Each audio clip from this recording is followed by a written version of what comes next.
Begini, kalau misalnya tadi Mas mengatakan bahwa, ataukah itu diwariskan atau misalnya itu dipelajari oleh Pak Prabowo, tapi kan kita punya satu fakta bahwa Pak Prabowo naik, atau katakan menyerahkan dirinya untuk menjadi seorang pemimpin itu bukan tanpa misi. Dia kan punya satu buku, Paradoks Indonesia lah, Ya, yang kita lihat dan kita baca di sana, maaf, begitu bernilai, begitu kuat, apakah ini kan tentu saja, misi awal ini bukan sekedar omon-omon, tapi sesuatu yang mungkin dijiwai oleh beliau. Bagaimana Mas ya melihat kan ini? gini ya, yang kita baca kan Prabowo itu memang apa ya, sangat ingin jadi presiden gitu. Oke. Karena dulu itu ketika era Orde Baru, kita flashback sedikit ya, kan dia memang tinggal selangkah lagi. Dia menantu presiden, Iya, menantunya Soeharto kan, dan betul, dia karir militernya melejit, betul. dan waktu itu dia bisa membangun apa, ibaratnya membangun pendukung di Kekuatan juga, militer, betul, kekuatan gitu. iya.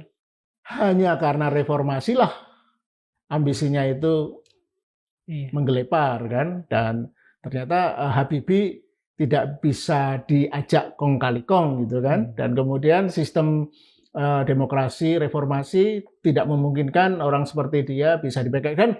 Yang menarik kan gini kan, kenapa ini problem kita ini kan kembalinya Orde Baru itu menurut saya kan paling jelas dari sosok Prabowo ini kan.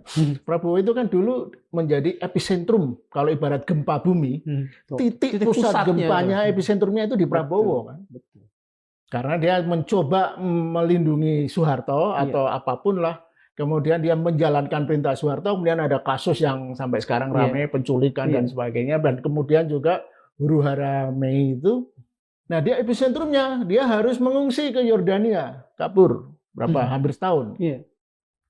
Nah itu kan mestinya itu menjadi lesson learn ya, bahwa mungkin ada dua. Jadi dendam ingin jadi presiden itu tetap menyala, sehingga kemudian dia balik mendirikan Gerindra dan harus diakui dengan segala kegigihannya, sukses Gerindra kan, ya bisa merekrut orang-orang yang pas untuk membesarkan partai itu.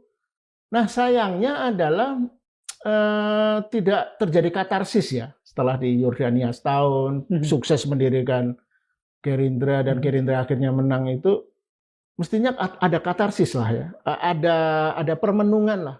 Oh ya, something wrong with my attitude dulu gitu ya, sehingga saya harus begini, ambisi politik saya. Nah, kalau dia bisa melakukan semacam berpikir ulang, politik itu kan cuma sementara, berkuasa. Katakanlah dia tetap sehat nih, bisa menyelesaikan 5 tahun.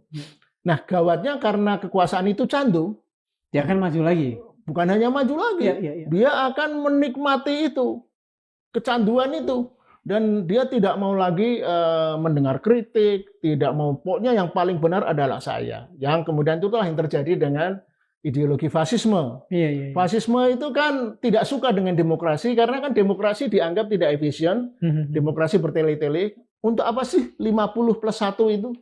50% plus 1 itu kan agar orang bisa berkuasa perlu 50% plus 1 menang.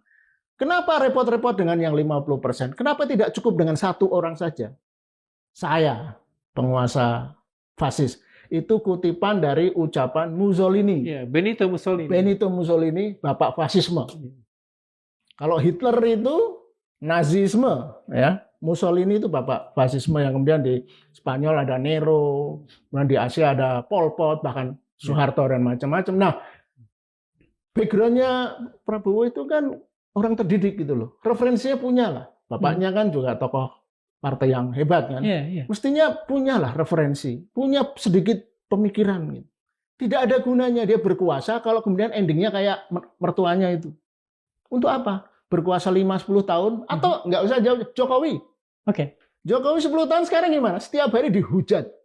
Setiap hari dipersoalkan semua hal. Bukan cuma ijazahnya, tapi segala perilaku politiknya, termasuk kemungkinan korupsinya cepat atau lambat akan dibongkar. Dan di alam medsos yang melakukan itu adalah rakyat-rakyat kroco seperti kita ya. Iya, rakyat kecil. Kalau dulu kan yang mempersoalkan itu biasanya elit kan, akademisi, DPR, orang politikus dan sebagainya. Sekarang publik, rakyat grassroots. Grassroots punya alat media sosial yang bisa menumpahkan unek-uneknya, kemarahannya, kekecewaannya. Nah, itu harus dipikirkan oleh Prabowo. Mau seperti dulu Soeharto atau bahkan Jokowi. Siapa sih yang suka pensiun digerogotin oleh hujatan-hujatan kecaman kayak gitu? Hanya karena lalai atau sakau dengan kekuasaan ini. Saya mau keliling dunia kan tiap keliling dunia 2 pesawat, yang satu khusus Prabowo dengan lingkarannya, kemudian yang rombongan lain pesawat sendiri, dan dia bisa melakukan apapun. Problem kekuasaan kan gitu, merasa ketika berkuasa semuanya bisa dia lakukan. Karena kan kekuasaan itu, konsep kekuasaan manusia itu kan, maaf ya, kalau analisis saya itu kan mirip mencoba memimesis itu meniru kekuasaan Tuhan. Tuhan bisa playing God lah ya. Ya, playing God. Tuhan bisa menunjuk apa-apa jadi. Nah, kemudian manusia merasa bisa begitu, bisa mengangkat Paiman atau Sylvester siapa itu, dari orang yang nggak jelas, preman, menjadi komisaris, menjadi wakil menteri dan sebagainya. Kan banyak sekarang wakil menteri yang background-nya nggak jelas. Itu politik, playing God, membuat orang kecanduan.